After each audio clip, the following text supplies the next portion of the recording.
Unfortunately, we have not been able to witness that. We have not done anything to them. We do not trespass on them. We don't talk to them. We don't send them harassing emails.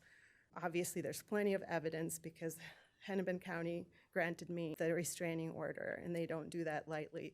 So there's plenty of evidence to show which side actually is not telling the truth here and who is perpetrating the harassment. So I agree with your attorney. This information is not something that you need to necessarily consider, and your decision should be strictly based on this specific code, and the code language very clearly says sports court. That should be measured from a sports court. This is very different from all the other basketball hoops in the neighborhood that are not in ground. Those are not considered sports court.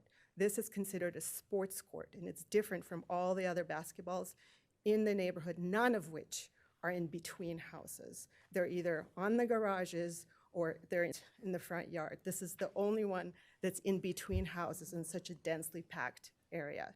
So please consider that the code language talks about sports court, not just the hoop. It talks about specifically sports court, which is an area necessary to carry out that activity. I want to thank the City Council for reviewing this issue. We appreciate that. Did want to thank Gary as well. He's been helpful in our understanding of this issue. We have I would say, a very narrow disagreement, and a disagreement has to do with the location of the sport court up against our property line.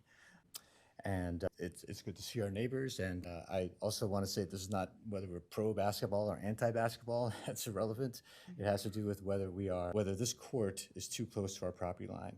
So we did some investigation. We supplied some materials to you, looked at other city codes that pointed out sports courts. So as Gary mentioned, the zoning administrator reached his decision by measuring from the equipment pole to the property line. The pole is not the edge of the sport court.